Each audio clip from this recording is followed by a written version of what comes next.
Hey guys, Prowl 1701 here, and today some serious talk in my Doctor Who shirt and everything. I do love me some Doctor Who shirts. And today my question is, do you think modern Doctor Who should take a hiatus? First off, do you actually consider modern Doctor Who to still be one thing? Because they seem to be pushing the fact that what we call modern Doctor Who ran from 2005 to 2022. And what we have now with the 60th anniversary specials and the Shooty-Gatwa era is another Doctor Who series, the third Doctor Who series, I guess that would be. Do you just still fit them together, you know, Series 14, Series 15, or do you think of them as separate entities? I'm going to be honest, I just kind of mesh them together. I get the fact that they kind of, it seems like officially are considering them different, but I just stick them together. It's Modern Who. Do you think Modern Who should take a hiatus? Do you think it's ready for a hiatus, or do you think that that is a knee-jerk, premature reaction? That's a really hard one to say, actually. Because there's strong arguments on both sides. I mean, a rest can sometimes help a show. But on the other hand, there's that chance that rest lasts for 16 years. I mean, you look at the classic run, when it took its initial rest after season 22. Even though the show came back for 4 more seasons, I never feel like it came back as strong. I feel like the 18-month hiatus between seasons 2 and 23 really was the fatal blow to the show. And then the show was just slowly bleeding out those last 4 years. Now, I think there are some good stories in there. Season 25 and season 26 are fantastic seasons. 2 of the best seasons Doctor Who has ever put out. They're amazing seasons. And I find season 24 very underrated. I think 3 of its stories are very good, with only Delta and the Bannerman being really bad. And even season 23, even though it's my least favorite classic season, still has 3 stories in it that I would call good, to one degree or another good. No masterpieces in there. But I enjoy, especially Mysterious Planet and Terror of the Vervoids. The Ultimate Foe is fine. Don't really care for Mind Warp, probably my least favorite classic story, but it's got Brian Blessed in it. I love me some Brian Blessed. So it has a couple points in it I like. But I still feel like the show never quite got that audience back, and especially with that reduced season count, with only 14 episode seasons. And I feel like with Modern Who, it was the show taking those year breaks. I feel like the show taking those year breaks just killed the momentum. Like in the Capaldi era, when you would take a year off and you had a whole year without Doctor Who, people had time to move on because there's nothing there to keep their interest. Especially since a lot of people around that time were starting to grow up. They were getting into other things. People who had discovered it in 2005 to 2010 as teenagers were getting into their 20s. They were getting married, having families, college, joining the workforce. People who had joined it as kids were now teenagers who were getting into other things. So when you have your audiences growing up, and there's no new content to keep them engaged at all, and they have to wait a whole nother year, they've moved on to something else. Or just, you know, maybe they meant to get back to it, but life happens when you get that age. And, oh yeah, Doctor Who, I never did get back after that, after Capaldi's first season or second season. Those year-long breaks hurt the show. They very much did, much like I think with that 18-month hiatus in the classic run in the 80s. I feel like that was a huge, several nails in the coffin for the show. And again, I think a lot of classic Who fans would argue that modern Doctor Who at this point just feels so much different than Doctor Who. It feels like a very different thing than what Doctor Who was, which I think can be a disingenuous statement, because even classic Who eras feel very different from each other.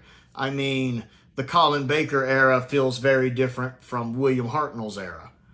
And I mean, William Hartnell's era feels very different from Patrick Troughton's era even. So even in the 60s, Troughton and Hartnell's eras are very different. So even classic Who, I mean, the Hinchcliffe era feels different than the Williams era, you know, season 15 aside. But season 13 and season 17 are very different things, let us be honest. They're very tonally different. So But if I were to say to you that modern Doctor Who doesn't feel like classic Doctor Who, there are still people, though, who would know what I mean. Even though, again, classic Doctor Who eras feel different from each other, most of you would nod sagely and understand what I mean. Modern Doctor Who has always been a different beast from classic Doctor Who. Despite being in the same continuity as classic Doctor Who, it has always been a different thing. It feels very different. It even has a completely different format with that 45-minute format, which my fellow Who-tuber DW91 has pointed out multiple times, doesn't work as well. I much prefer the classic format. The 25-minute multi-episode serial format works better, Doctor Who. It lends itself better. The 45-minute format does not work as well because so often you're having to rush that ending. You have to get that Deus Ex Machina ending.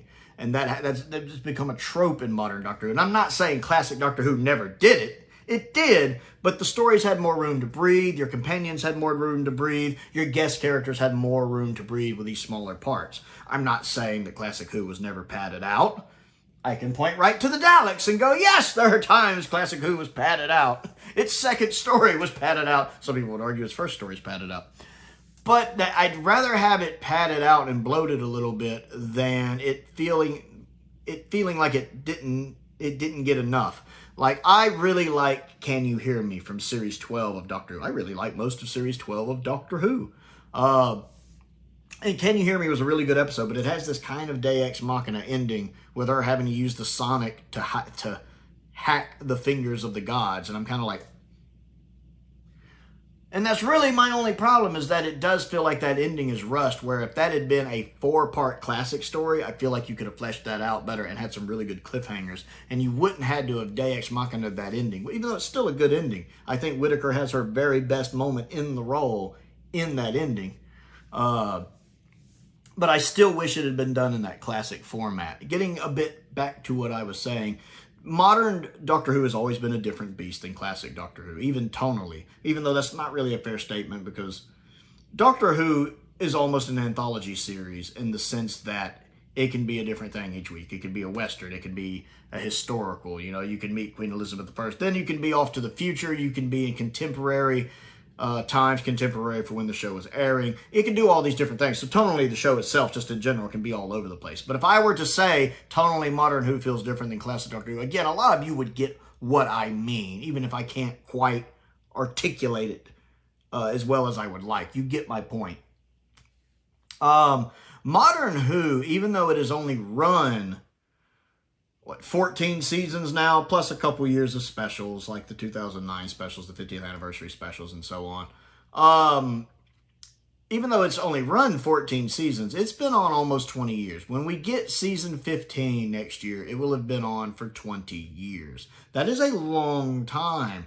In any show that's been on 20 years for the most part, unless it's like a soap opera or a game show or something, but most traditional shows that have been on for 20 years, they're going to show their signs of aging. People are going to have had their fill of it, want a break from it.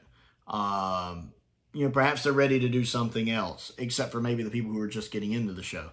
And then there's the fact that I'm willing to bet some of the people who think it might need a hiatus are the people who started with the modern series, because the show even now is very different than it was in the 2000s, even though it's the same showrunner. The Russell T Davies of 2023 and 2024 is a very different person from the Russell T Davies of 2005. I'm not saying better, I'm not saying worse. I'm simply saying he's different from where he was then. He's just in a different place in his life. We all change. And so the show feels very different than it did in Series 1, Series 2, Series 3, Series 4, Series 5, Series 6, etc., etc., etc.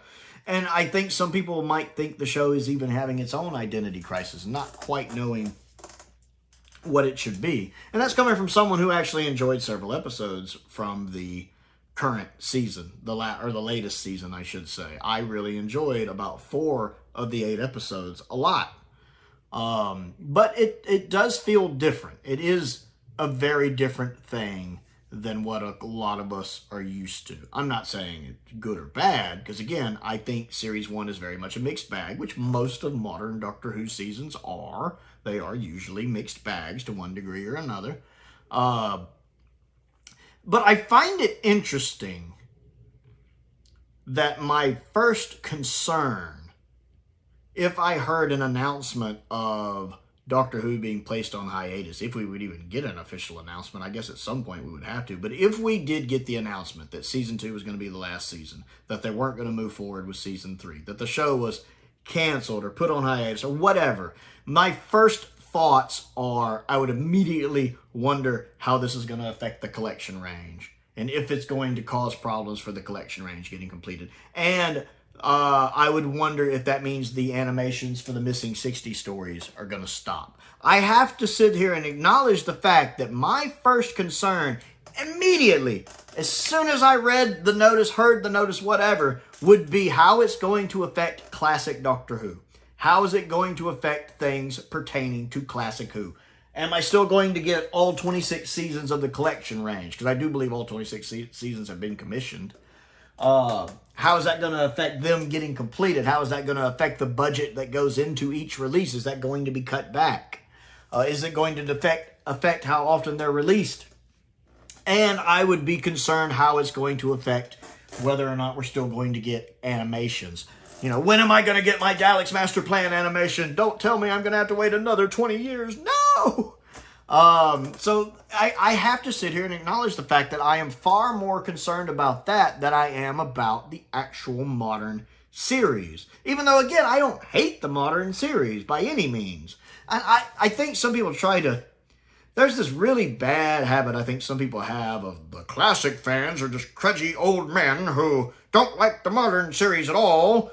Or you have the modern fans who can't stand the classic series because it's old and there's no budget and it looks not good. But, you know, that's silly. I mean, there's plenty of people who like both. There are people who started with the modern series, who went back and watched the classic series, and they enjoy both. Some of them even prefer the classic series. There are people who grew up watching the classic series who are still enjoying the modern series just fine. There are so many different types of Doctor Who fans out there. And it seems rude, disingenuous, and someone trying to fit people into a narrative, their own type of narrative, to pigeonhole people into, well, you're either this type of fan or this type of fan, or this type of fan. To where, well, if you're a Doctor Who fan, you're either type A, or type A, type B, or type C. When there's so much more to that. I like to think there is no other Doctor Who fan on the planet who is a Doctor Who fan in exactly the way I am a Doctor Who fan. If I was to rank every episode of Doctor Who, there's a fair chance that, I won't say no one, but probably not too many people would have the episodes in the exact same order I would, combining classic and modern.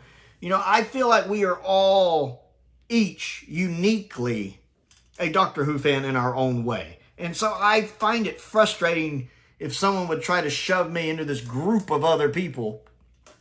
Well, you're a classic Who fan? You don't like modern Who? Well, then you're this type of person. Or you only watch modern Who, but you don't like classic Who? What do you mean? You think Jodie Whittaker is better than Tom Baker? Ah! You're not a true fan. But put the... Yeah, I don't like that. We're all fans in our own way, and no one should ever tell you how to be a fan of something. I'm not saying you have to go out and be, you know, a toxic ass, because there are certainly people like that in every fandom.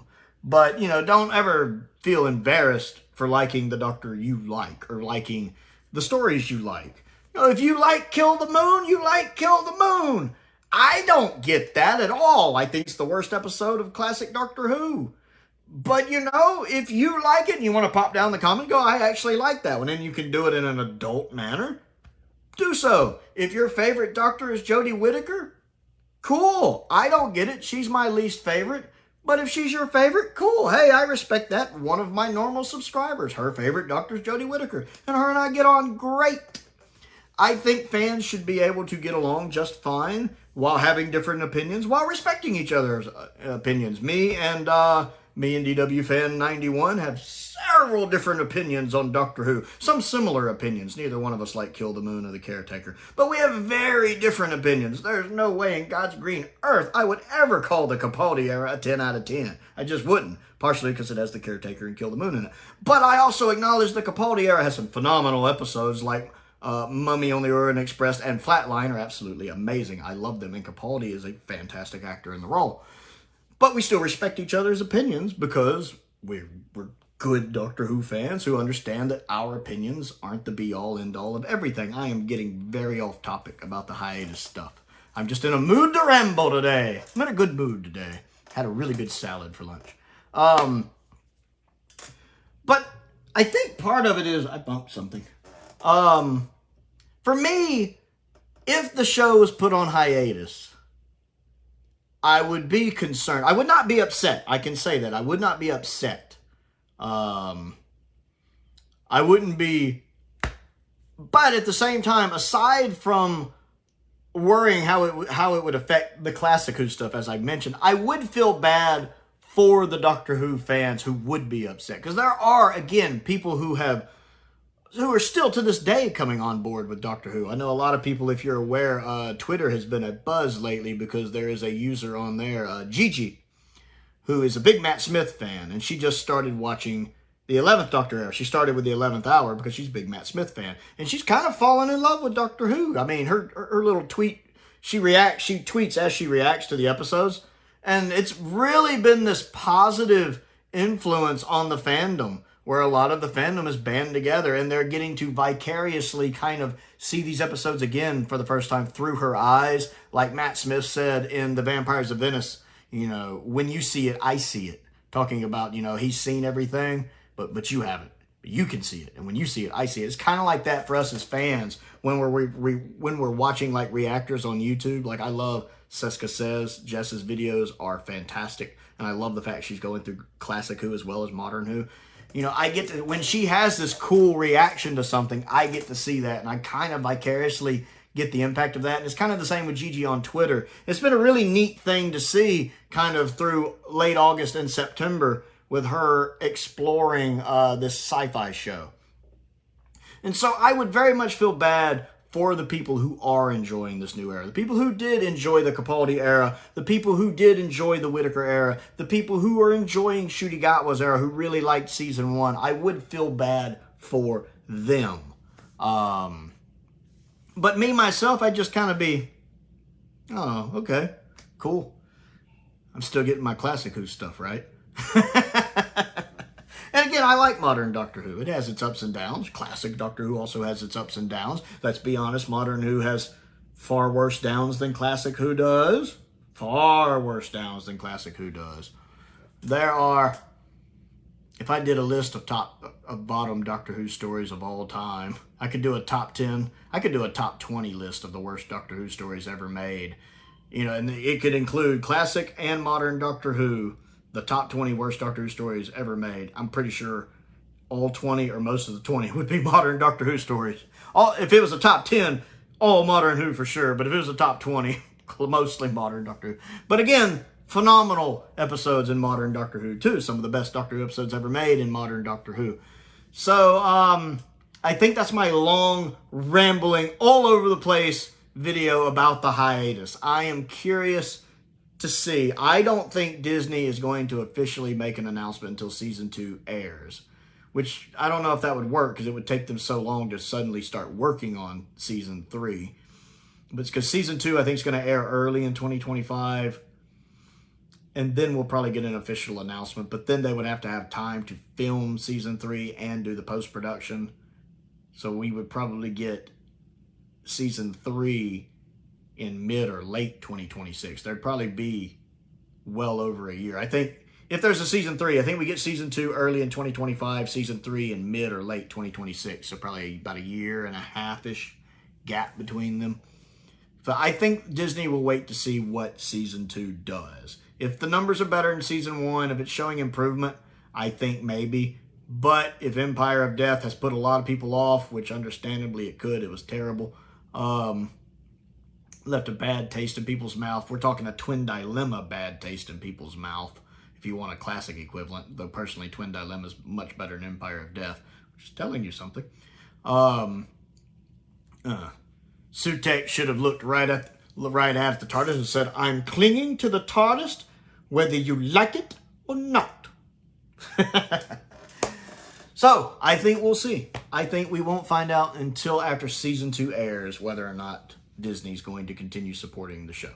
I want to know your thoughts in this long, rambling video. Comment down below. Let's talk about it. Don't forget to click the like button and the subscribe button. I also have a Patreon if you would like to support me on that. There's a link to that down in the description below. All Sunday videos are always Patreon exclusive. So if you want to get some extra videos on that, every Sunday is Patreon exclusive. 2 different tier levels. All of that's explained in other videos. I believe the $5 tier gets the first 2 videos of a Sunday, and the $7.50 tier, which is the next one up, gets all of the Sunday videos.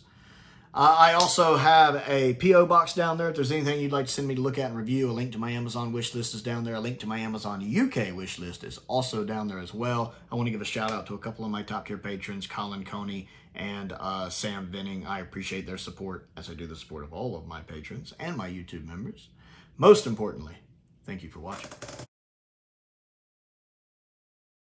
Hey guys, Prowl 1701 here, and today, a little serious talk, even in my Doctor Who shirt and everything today. I love Doctor Who shirts. Lost my train of thought there. Let's try that again. Don't cough the whole day, start filming, start coughing. Yep, that's the way it works. That's the way it works, isn't it? Ooh, my A&W root beer. They should really be sponsoring me, shouldn't they?